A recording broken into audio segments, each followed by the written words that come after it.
நமஸ்காரம். நான் இன்னைக்கு வந்து ஜவ்வரிசி போட்டு இட்லி பண்ண போகிறேன்.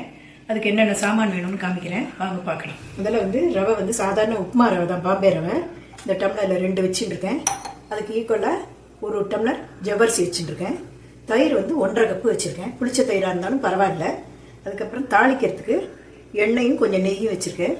கடுகு, உளுத்தம்பருப்பு, கடலைப்பருப்பு, கொஞ்சம் முந்திரி பருப்பு, பெருங்காயம், கருவேப்பிலை எல்லாம் தாளிச்சுட்டு பச்சை மிளகா, கொஞ்சம் இஞ்சியும் போட்டுருக்கலாம். அதுக்கு வதக்கிறதுல உப்பு போட்டுக்கலாம்.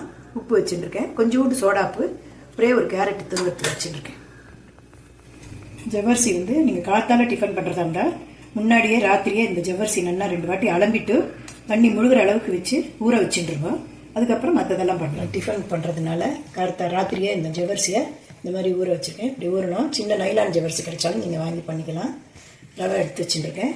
தயிர் கடைஞ்சி வச்சுருக்கேன். இப்போ ரவையை வந்து 20 நிமிஷம் 25 நிமிஷம் ஊற வைக்கணும். அதனால் இதுக்கு மட்டும் இப்போ பண்ணுறேன். இது உப்பு போடுறேன். இதுக்கு தேவையான உப்பு ரவைக்கு போட்டுட்டு தயிரை விட்டு கலந்து வச்சுக்கலாம். ரவையை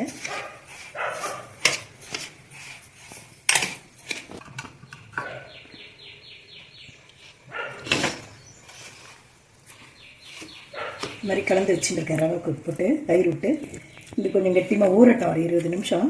அதுக்கப்புறம் வேணா ரொம்ப கெட்டிமாக இருந்தால் ஜலமோ இல்லை மோரை விட்டு லூஸ் பண்ணிக்கலாம் இட்லி மாவு பதத்துக்கு. இல்லைன்னா இதே குத்தி போடும்போது சரியாக இருக்கும். இந்த ஜவ்வரிசிக்கு தனியாக உப்பு கொஞ்சம் போட்டு வைக்கிறேன். இந்த ஊறின்னு இருக்கும், போட்டு கலந்து வச்சுக்கிறேன். இந்த இட்லிக்கு தாளித்து கொட்டுறதுக்கு எண்ணெயும் ஒரு ஸ்பூன் நெய்யும் விட்டு காய வச்சுருக்கேன். இப்போ கடுகு போடுறேன். கடுகு வெடிக்கட்டும். உளுத்தம்பருப்பு 1 ஸ்பூன் போடுறேன். கடலைப்பருப்பு 1 ஸ்பூன் போடுறேன்.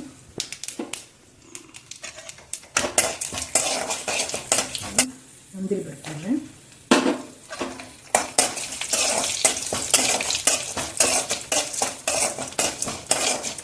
பெருங்காயம் போடுறேன். பச்சை மிளகாய், இஞ்சி, கருவேப்பிலை போட்டு வச்சுருக்கேன். வேணுங்கிறவா தேங்காய் போடுறதுன்னா போட்டுக்கலாம். பல்லு பழம் நறுக்கி போடலாம், இல்லை துருவியும் போட்டுக்கலாம்.